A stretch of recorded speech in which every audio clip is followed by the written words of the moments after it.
listening to The Motherhood Experience, a podcast where you are part of the conversation with moms, for moms, and by moms.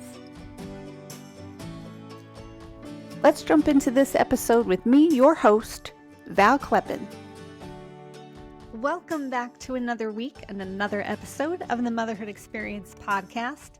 Got some announcements for you up here at the top of the episode. Actually, I don't. I was just cleaning off my desk and I found this stack of work papers, and I've always wanted to do that at the top of an episode.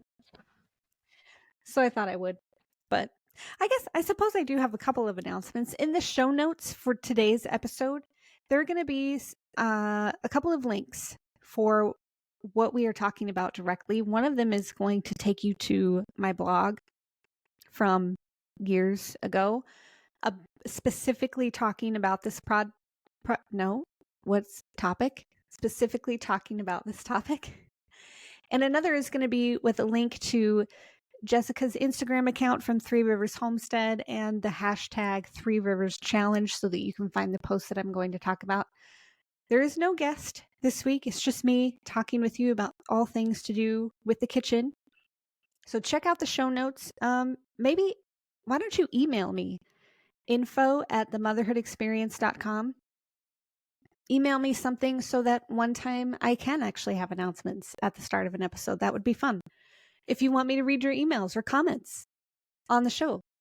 I have so many of you reaching out to me and saying, it feels like I'm having a conversation with you when I listen to the podcast. And y'all, I love hearing that so much. That is exactly what I set out to do in starting this podcast. But the thing is, I can't hear you talking to me. So I would love it if you would send me an email, info@themotherhoodexperience.com. And if you're okay with it, I don't have to say your name. I can make one up for you if you'd rather. I can make up some pretty good names. Just ask Kimberly. But I think I would just really love to hear from you. You say you feel like you're talking to me, so just talk to me. That'd be fun. And then I can read emails. I can have announcements at the top of the episode, and we can just chat. Let's try it. I'm excited. And I just came up with this right now. So now that I've got myself all worked up, I guess let's just roll into this episode. Be sure to check this week's show notes down in the description, and I'll meet you on the other side. Let me ask you this. How much of your day as a mother is spent in the kitchen? Whether it's pouring your morning coffee, making breakfast, snack 1, snack 2, snack 3, lunch, snack 4, snack 5, snack 12, dinner, dessert. How much of your time is spent in the kitchen? I'm going to guess it's a lot. And if you stop and think about it, you're probably going to realize it's more than you think even. And that's what today's episode is going to be about a little bit. Time in the kitchen with meals. We are in, I don't even know now. Editing break. Find the calendar. We in our household are currently in week 6 of what is known as the Pantry Challenge. Now, I'll tell you, in December of 2018, we hosted my dad's entire side of the family for Christmas in our home in Minnesota. There was so much food because I was feeding, I think it was 21 people, something like that. And I saw this Instagram post from someone who I still follow today, Jessica from Three Rivers Homestead, asking if anyone wanted to join her for an upcoming pantry challenge in January. And the more I looked into it, I'm very much a ready, fire, aim personality. So when I say the more I looked into it, I mean like the 10 seconds I thought about it. I thought this would be great. We should absolutely do this. And so we did, with no planning, no preparation, no nothing, just jumping in head first. And it was wonderful. So what is a pantry challenge first? I'll tell you. The way Jessica does it, and I'll put her hashtag in the show notes so that you can see posts on YouTube, Instagram, Facebook probably, of people who have done this with her for those years from 2019 on.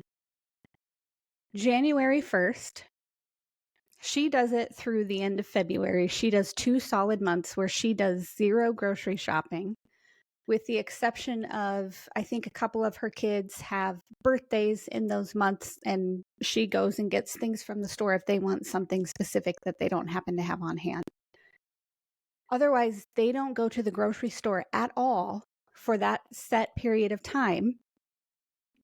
And all of their meals, snacks, desserts, and beverages are created from what they have on hand already.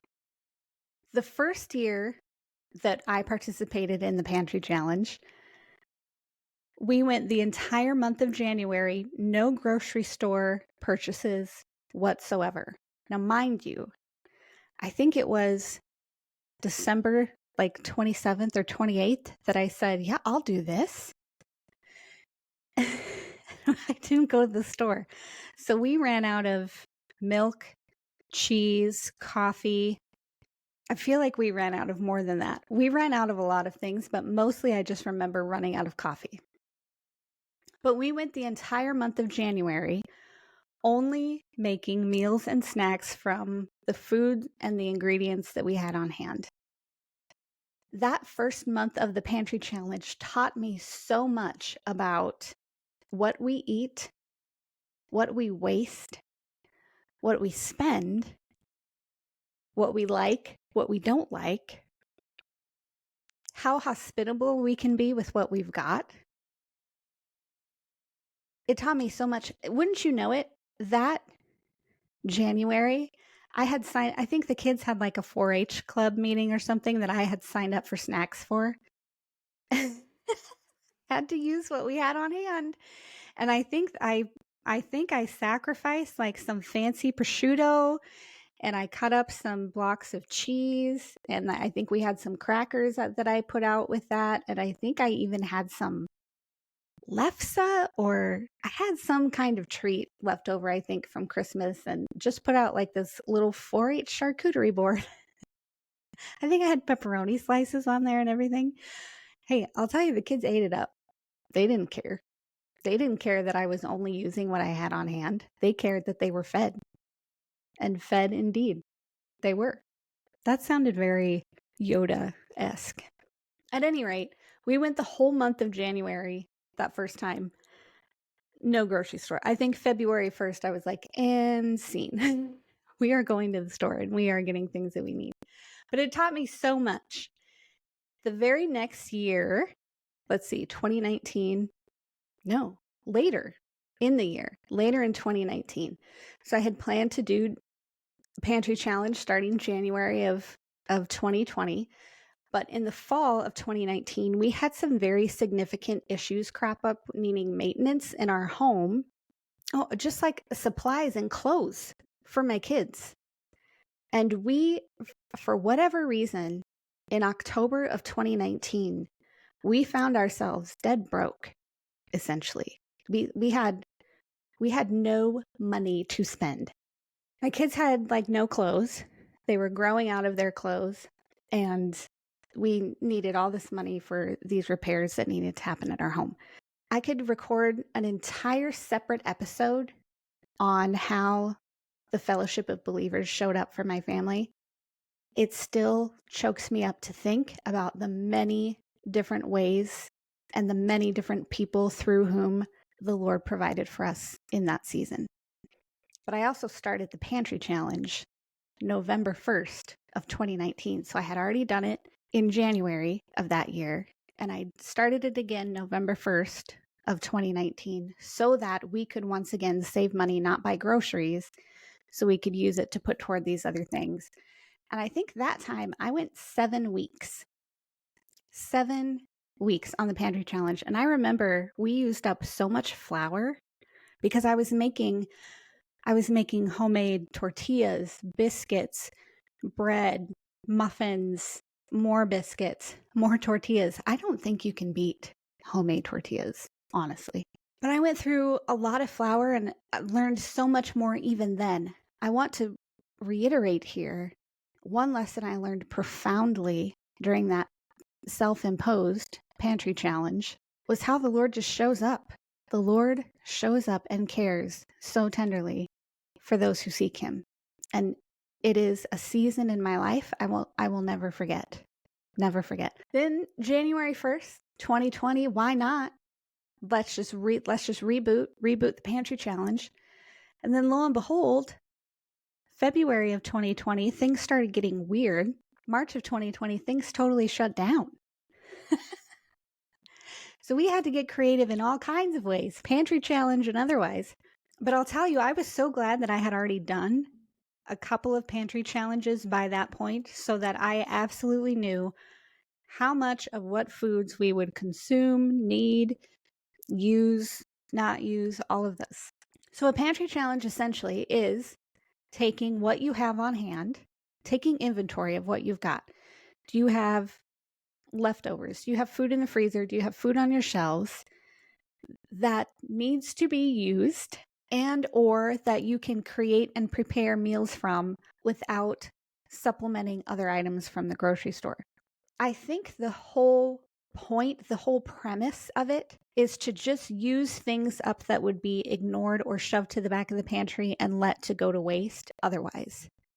It's really a tool to be resourceful with what you have, to be aware and cognizant of what you have on hand, and to be a good steward with your food and with your family.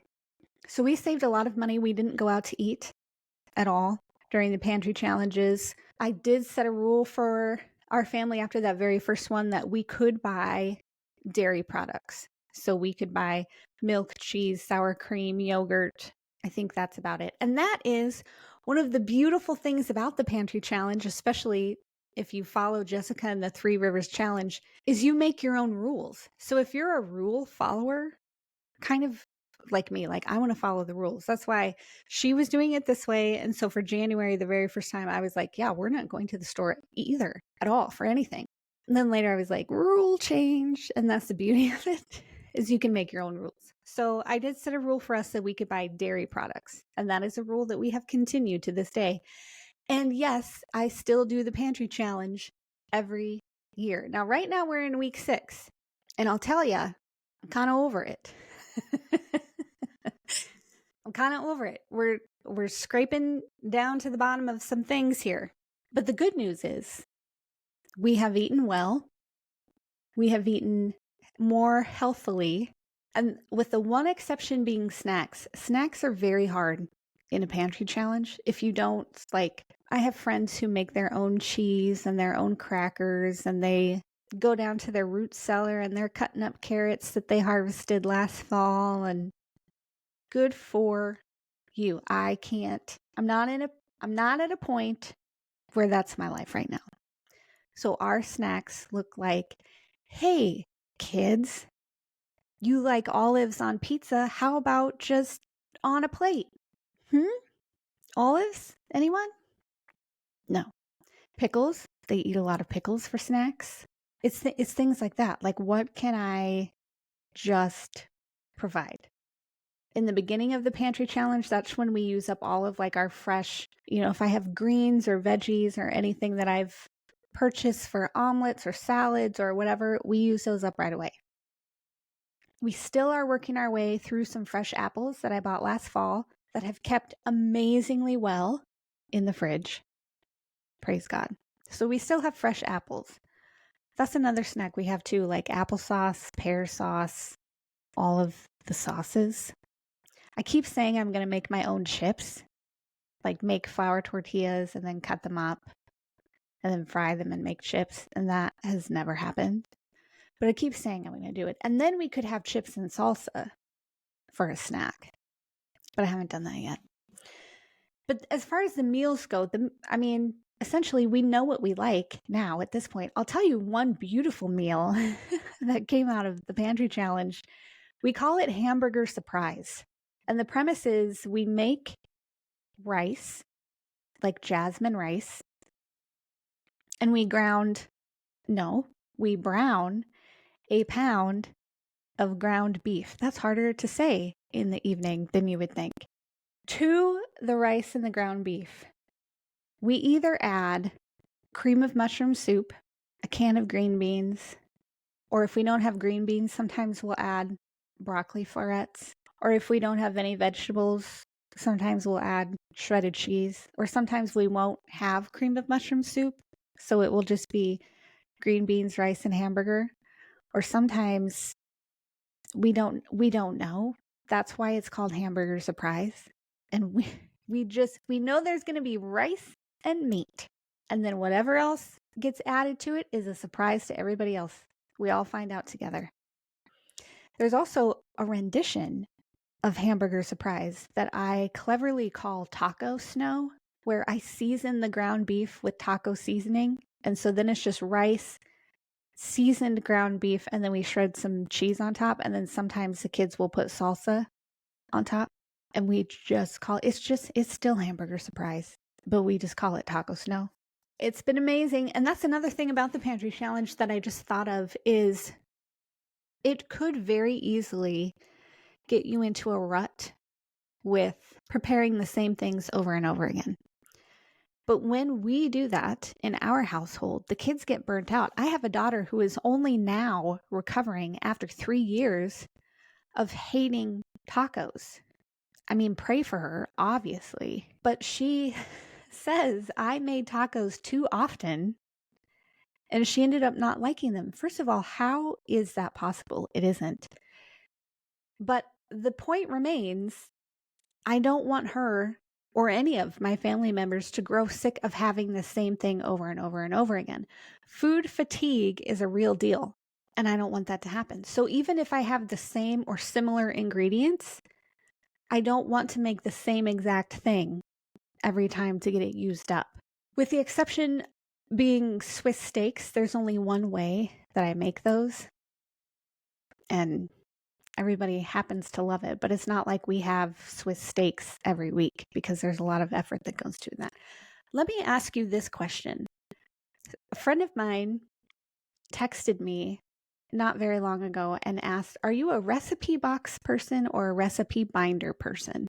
Because I am me, I had an entirely different conversation with her through text before I answered her question.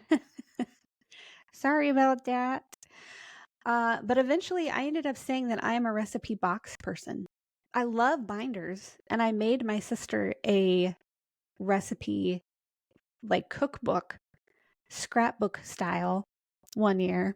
But I think the box is just easier for me to use. I flip to the alphabet letter tab, I pull out what I want, and then if I want to add recipes later, it's just easier for me to do that than in a binder.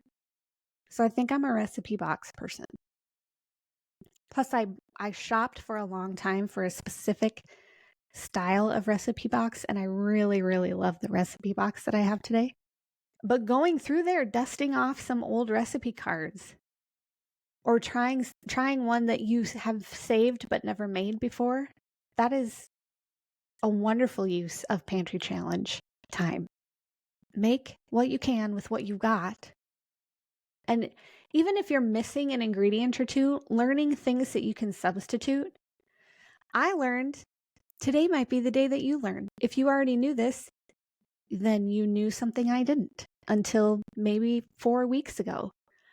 But you can substitute smoked paprika for liquid smoke.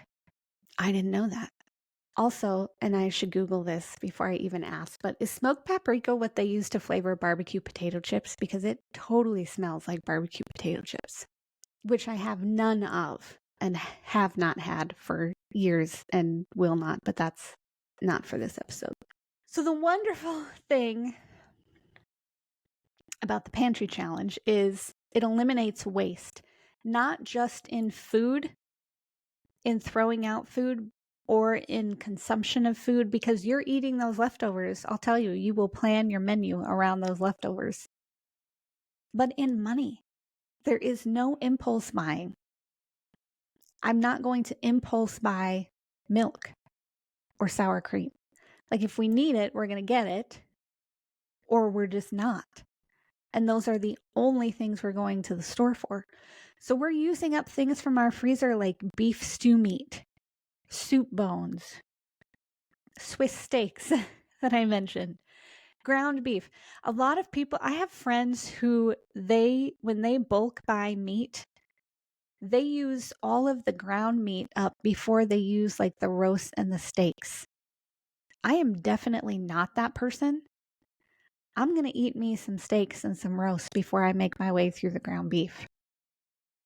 Which are you? Do you use the ground beef first? And also, why? why? Why would you forgo the steaks and the roast? That's the whole point. I buy my meat from the butcher. Those are the cuts I want. I don't know. Maybe it's just me. It's possible. I'm kind of the black sheep in a lot of things. Also, if you are listening only to today's episode and not watching the video version, you are denying yourself the privilege of seeing me wear my apron because I finished cooking our meal for the evening and I was like, why not just record the episode in the apron since it's about all things meal planning / pantry challenge. So you're welcome for those of you watching on YouTube. That's another thing I'll say about the pantry challenge is it holds you accountable to your meal planning.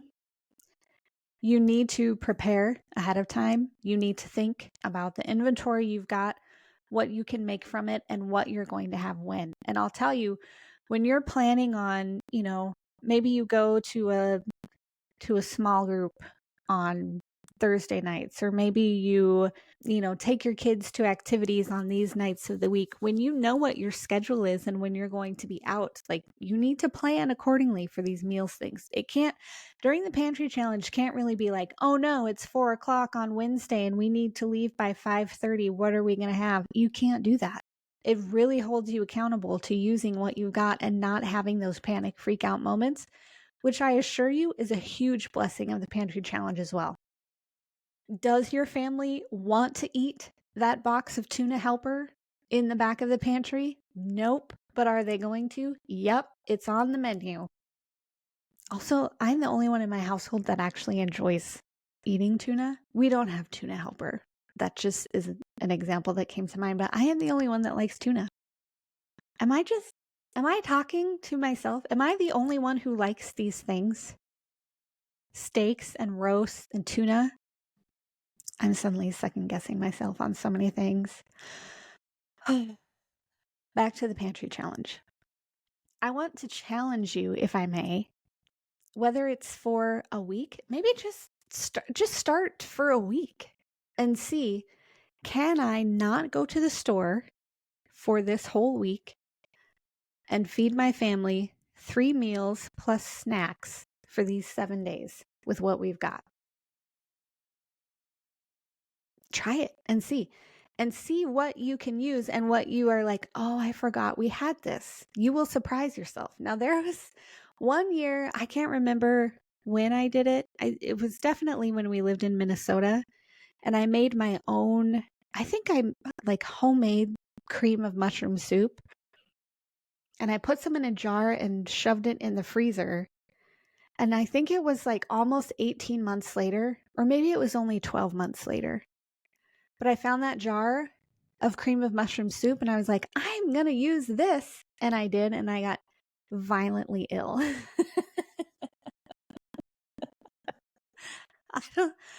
I don't know. I'm not going to say that the soup was poison. Maybe it was just like I was having a super sensitive response to it. I don't know. I was the only one who got ill though, but I'm pretty sure I can pin it to that homemade cream of mushroom soup that had been in the freezer. It was over a year, I'll tell you that. Maybe by a day, maybe by 6 months, but it was over a year. And this is exactly why you want to do the pantry challenge. Get those things used up. Take them out of the freezer. Put them to use. Don't forget about the foods that you have on hand. Especially if you're someone who likes to shop sales and you buy a bunch of something at one time thinking that you'll use it over time. But then, oh, guess what? It comes on sale again, so you buy more and you're not rotating through what you've got. You have got to try the pantry challenge. You've got to try it. You can set your own rules. The only thing really is to use what you have on hand. Feed your family with it. Save money. Another thing that it has done for us is it has made mealtime so much more intentional. Even if the kids don't like it, they know they have to eat it. They know when January rolls around, yeah, it's pantry challenge season. Also for us, we live, several miles out of town.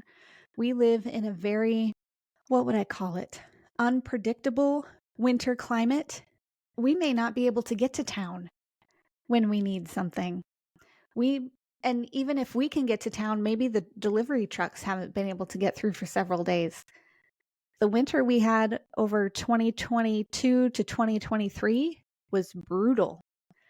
Back-to-back blizzards in December and January. We had, I can't even remember, was it 5, 6 blizzards? Nobody was going anywhere for a long time. We couldn't dig out for a while. So I think wintertime is a perfect time to do the pantry challenge because you've got food on hand. You might as well use it up because you might not be going anywhere for a day or 2 or 5. I'm just saying. So we're in week 6, working our way through everything. I'm about ready to defrost my freezer because we've gone through stuff in it, and that's exactly the point. That's exactly the point of it. So I don't know. I thought I would share about it. Someone asked me if I was going to do an episode about it, and I wasn't sure if they were serious or joking. But the joke's on you because I recorded a whole episode about it. So I hope this helps. And I hope it inspires you to try something new, even if you do it for a week. Or if you can stretch it out and do it for a whole month. Or if you get to looking at Jessica's hashtag that I'll leave in the show notes, and you just get inspired and you're like, you know what? I think I could do this. I think I could do this for 2 months. Just try it. That's another rule is you can just decide to quit when you're done. You don't have to see if you can make it 60 days like she does. And if you come to my house in January or the first part of February, you're going to be eating with us on the pantry challenge.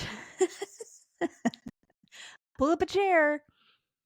Here are those gluten-free brownies that I bought the mix for probably months ago. They're still good. The date on the package is still good, but we're using them up right now. That's my episode on the pantry challenge. I do challenge you to try it if you haven't. And if you have, comment below. Let me know. What have you learned from it?